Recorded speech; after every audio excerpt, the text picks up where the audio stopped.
Magandang oras mga ka-Good News Daily TV.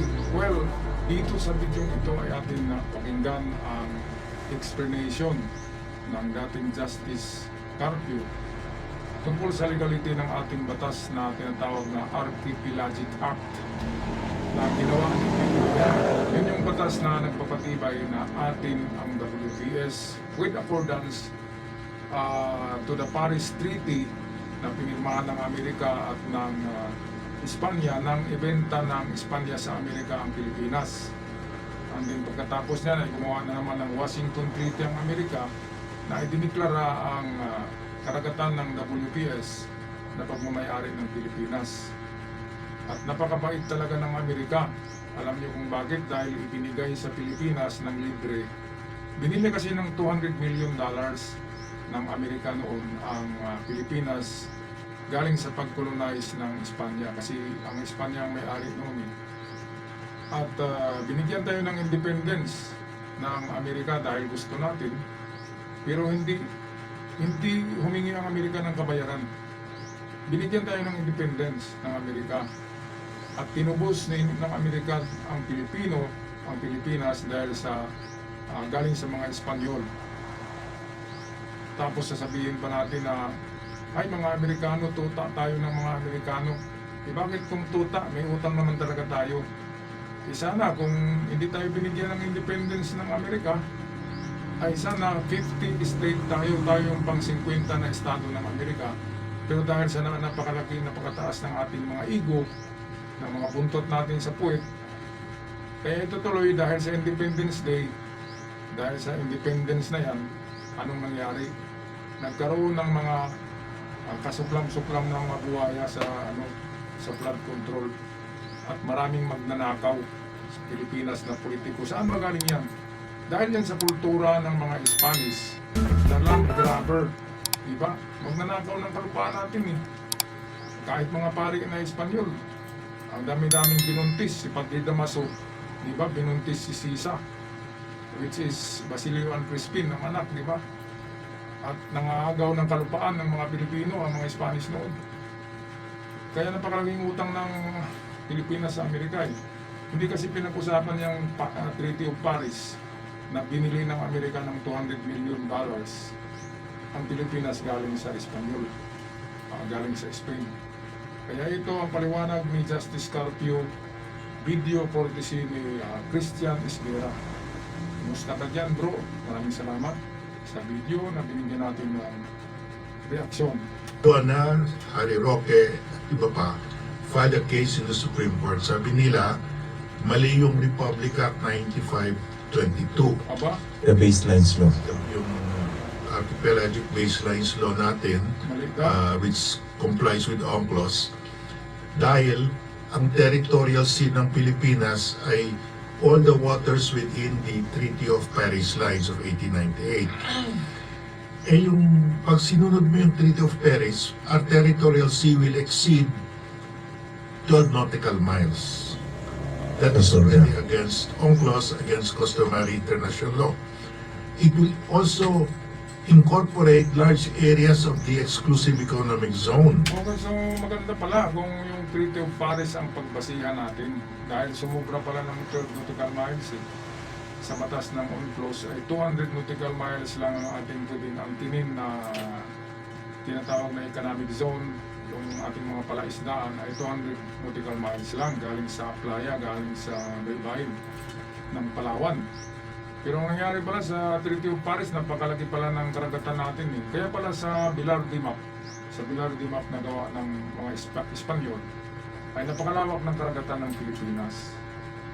Ngayon pagdating ng Treaty of Paris, Treaty of Washington, ay sumunod na ito sa batas ng UNCLOS or International Law of the Sea. Kaya nabawasan. At meron na tayong limitasyon na 200 nautical miles lang. Pero inagaw pa rin ng China. At si Harry Roque at Marcolita, sino ba yung iba? Nag-file pala ng ng kaso kay Carpio yata. O kaso na basura yung Archipelagic Act ni PBBM. Basura daw. Kung may basura yan, sinong ang ngingisid yan ng ngising demonyo. Eh di China, di ba? Ibig sabihin itong sila Roque talaga ay pandit yan ng China. Nagreklamo sila sa Supreme Court eh. Nagsasampa ng reklamo na walang bisa daw ang Archipelagic Act na pinirmahan ni PBBM. Yun yung batas na inangkin natin ang ating economic zone. Gumawa tayo ng batas niyan. Pero kung ako dyan, pagbasihan ko talaga ang Treaty of Washington eh. Kasi yun yung huli. Una yung Treaty of Paris, pangalawa is Treaty of the Washington or Washington Treaty ng Amerika. Kaya doon tayo sa Washington Treaty ng Amerika. Kaya dapat magsumbong tayo sa Amerika. Kasi kapag agawin ng Amerika ang Pilipinas, ang Amerika pala ang may-ari talaga sa atin eh, ng Pilipinas. Kasi binili nga ito galing sa Spanish. Kaya pala ang Amerika hindi tayo bibigawan eh, kasi gumastos sila sa Pilipinas. Gumastos ang Amerika ng $200 million para lang bilhin tayo sa mga Spanish at magkaroon tayo ng independence. Parang tinubos tayo eh. Tapos ganun pa yung sasabihin natin sa Amerika. Si Digong walang utang na loob sa Amerika eh. Tapos pinamimigay pa sa China ang ano. Kung meron tayong bibigyan ng ano, ito yung klaro ha, kung meron tayong bibigyan ng karagatan natin na WPS, walang iba kundi ang Amerika. Ibigay natin yan dahil sa kanila yan. At kung maibigay natin yan sa Amerika, ay babantayan na yan ng Amerika, hindi na yan maaagaw ng China. At hindi na makakapasok pa ang China sa Pilipinas. Yun ang maganda. Kaysa sinasabi ni Marcolita at ni Harry Roque na ibigay daw sa China. At Robin Padilla, marami yan. Senator yan, 9 ka senator, 9 siyam ka senador dyan, maka-China lahat. Senado. Okay, balik tayo kay Justice Carpio. Of the Philippines, bawal yun eh. Yung territorial sea is only up to 12, yung exclusive economic zone beyond that. You cannot encroach on the exclusive economic zone. And also, there are portions there that part of the high seas enclosed by the Treaty of Paris line. So, talagang we are violating totally UNCLOS. We're claiming as territorial sea the exclusive economic zone, large areas of our exclusive economic zone, at saka yung high seas. Alam mo, there is a principle in law, he who comes to court must come with clean hands. Pag in-uphold namin si Magallona at saka si Harry Roque that ang territorial sea natin ay all the waters enclosed by the 1898 Treaty of Paris lines. When we filed a case at The Hague before an UNCLOS tribunal, sinasabi natin, oy China, you have violated UNCLOS because yung 9 dash line mo has no basis under international law, no basis under UNCLOS. Pero yung ating, if we followed Magallona, yung ating territorial sea has no basis also. So in fact, one of the judges of the tribunal asked that question. You are questioning China's 9 dash line as a violation of UNCLOS, but you have your own 9 dash line, the Treaty of Paris lines, which you consider as enclosing your territorial sea. That's also against UNCLOS.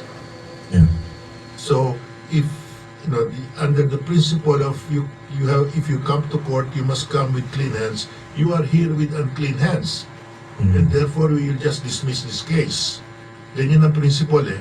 So our lawyer said, no, we already revised the law under Republic Act 9522. Ito yung batas, klaro that ang archipelagic baselines natin, we follow the international law, and also ito yung decision ng Supreme Court upholding Republic Act 9522. Kaya hindi na-dismiss yung case natin.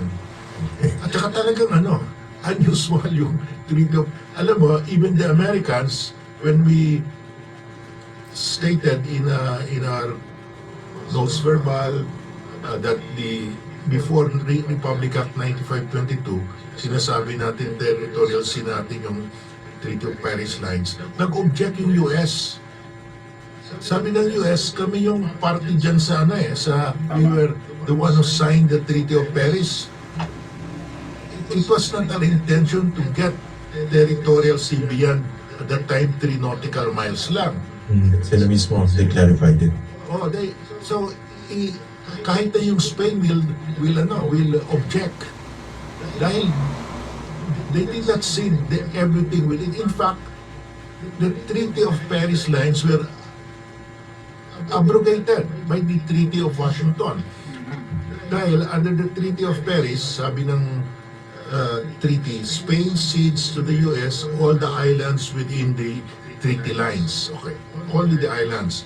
Pero later on, nalaman ng US naman na may palang isla outside the treaty line. So they signed a second treaty, Treaty of Washington of 1900. 2 years later, nakalagay doon, Spain also cedes to the US any and all islands of the Philippine archipelago lying outside the lines. So wala na nawala yung the Treaty of Paris lines actually was erased by the Treaty of Washington. It has no more significance dahil in the second treaty, what was ceded was any and all islands belonging to the Philippine archipelago, whether within or outside. So the treaty lines no longer had any significance. Treaty of Paris lines were abrogated by the Treaty of Washington. Okay, so ito na yun. Shortcut na lang natin. Na yung mga ginagawang mga linya, mga sukat ng Treaty of Paris, which is yung pinakauna yun na treaty ng bilhin ng Amerika sa Spain ang Pilipinas. So medyo, anong panahon, di ba? Medyo mali pa yung sukat ng Pilipinas at binago yan ng Treaty of Washington, which is Amerika nang may-ari ng Pilipinas. Kaya nagiging colony din tayo ng Amerika. At dahil sa ang tatapang nila Juan Luna, di ba, sila Andres Bonifacio, ay kinalaban nila ang Amerika. Humingi sila ng independence. Kaya dahil medyo marami rin nalagas na buhay sa gera na yun ng Filipino versus American, bago pa ang World War II yun.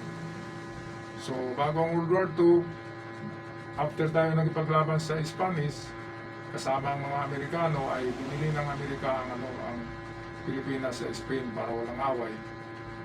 And then, dahil sa ang tatapang nitong sila Juan Luna, I mean that Antonio Luna, kapatid pala yung si Juan. Si Antonio yung general. Tsaka itong sila yung unang presidente, di ba, ng Malolos Republic, si General Aguinaldo. At saka sino yung matatapang Andres Bonifacio. Kaya binigay ng Amerika sa Pilipino ang Pilipinas na hindi humingi ng kabayaran. 200 million plus ang bili ng Amerika ng Pilipinas sa ari ng Espanya. Pero hindi humingi kahit $100 ang Amerika. Binigay ng libre, pero wala tayong pasalamat. Kaya dito sa bangayan na ito ng WPS, Philippines versus China, sundan natin kung anong teritoryo ang diniklara ng Washington Treaty na karagatan ng Pilipinas. Yun ang katunayan yan. Kasi sila ang nauna 1900 pa yung Washington Treaty, ang claim ng China ay bago pa lamang. Kaya kung sino man ang may-ari ng Pilipinas, ang Amerika ang may-ari dahil gumastos ng pera Tapos sila yung naglatag ng mga sukat. Kaya yun ang dapat Kaya nga sa argumento, takot si Marcolita magipagharap kay Carpio Kasi alam ni Carpio yung ganyan, mga Washington Treaty, Paris Treaty. Si Marcolita hindi niya nabanggit ang mga yan. Kahit na yung si Tomas Pluma, di ba? Na nag-discovery ng Kalayaan Island, hindi niya nabanggit Kasi kung banggitin niya, malalaman natin na Pilipino pa lang nakadiscovery ng Kalayaan Islands. Alright, so tapusin natin ang video. Maraming salamat kay Christian Esguera sa magandang mga episode nito at kay Justice Carpio sa pagpapaliwanag. At maraming salamat din sa inyo na nanonood, nag-subscribe ngayon at sa ating mga ibig followers. Maraming salamat. Sana ay nasa mabuting kalagayan kayo at sa mga bago pa lamang sa ating channel, huwag kalimutan i-click ang subscribe button. Malaking tulong yan. I'll see you on our next episode. Hanggang sa ulit.